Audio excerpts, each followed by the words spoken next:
So I'm out here in the orchard and we're looking right here at the Fingerlakes Super Hardy Peach. My wife and I agreed that this is our favorite.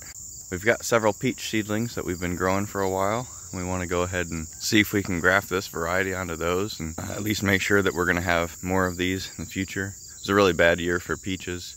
Had a late freeze that killed most of our peaches, but we had 2 on here and we lost 1 to chickens, but the second one we had, she said was their favorite. So what I'm gonna do is try some grafting.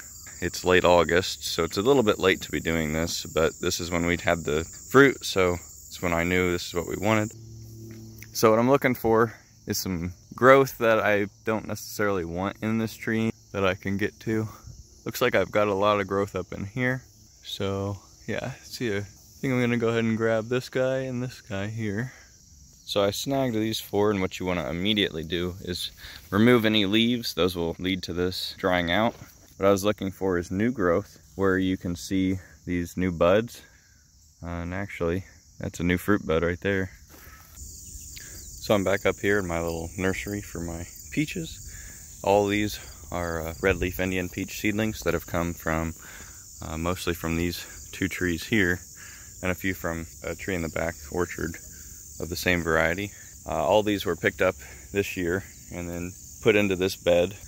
But I've got plenty of these here we can run this test on. These essentially I'm treating as a free rootstock.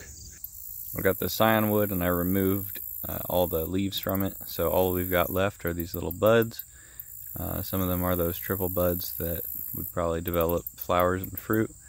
But we're gonna go ahead and just try and line up size-wise and see if we can get some of these on some of these stalks. So I'm gonna go ahead and get set up here for that. Alright, so got everything out here like I want it. So what I'm looking for is a piece that I can take off of this and that I can get onto this stalk here. And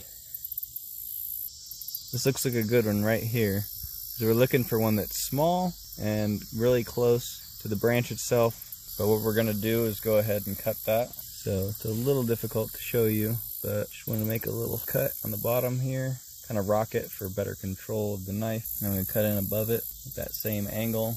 There we go, I've got my bud. Small little guy here. The goal of this is to cut out a slot here that we can place that piece I just took out from the other branch in.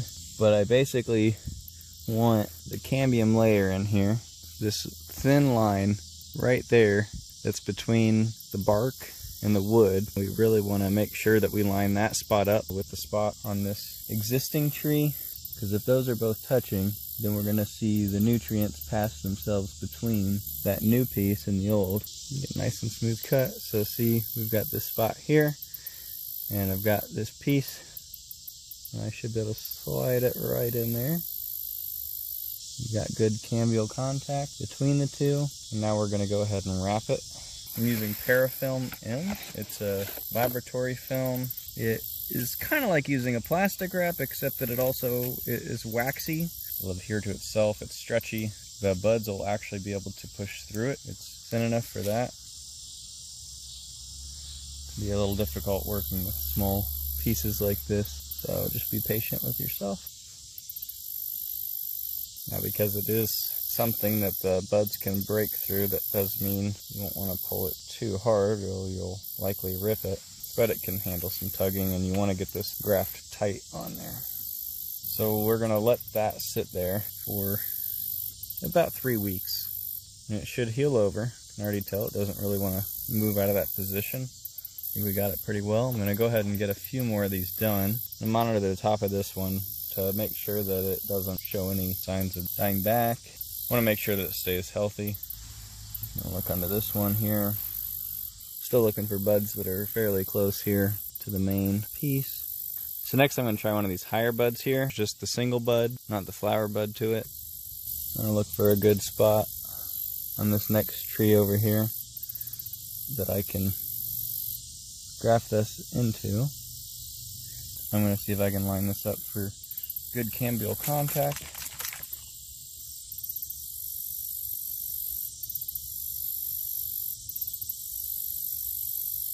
I think I need to take off just a tiny bit more. Now if I do cut off too much, I've still got the rest of that scion. So I'm not too worried about taking off extra. I just wouldn't want anything to dry out.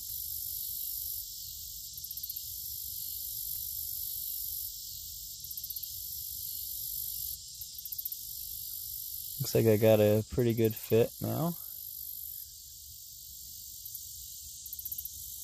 Almost looks like it's supposed to be there, like it grew there on purpose. The next piece of parafilm here. What you can even do, this one's a little bit wide of a cut for that contact. I'm going to put it at a slight angle when I wrap this. And then any cambium contact issue I might be having under there, because of them being a very slightly different size, if it's at that angle, then we're going to guarantee we at least get a little bit of contact. This is something that might be easier done as a bench graft in the spring, but my goal here is to get these grafted now so that they're healed over, and then come spring I'll be able to have this, take this parafilm off if it hasn't released on its own, and then I'll be able to see if it's healed over or not. And if it is healed over, I'll go ahead and snip just above where I've made these grafts, and I'm going to go ahead and let this bud become the bud that wants to shoot out. So that'll take over as the tree, as the trunk here. And then hopefully the amount of growth that this has done up top is equivalent to what's done below here on these. And so we're going to see it try and resurge to rebalance out the amount of top growth it has to the amount of root growth. But the advantage here is that we're able to do the grafting portion in this year, and then next year it's going to do all that extra growth. So it's going to heal over now when it's warm, which is when stone fruit especially want to heal over, is in these warmer temperatures.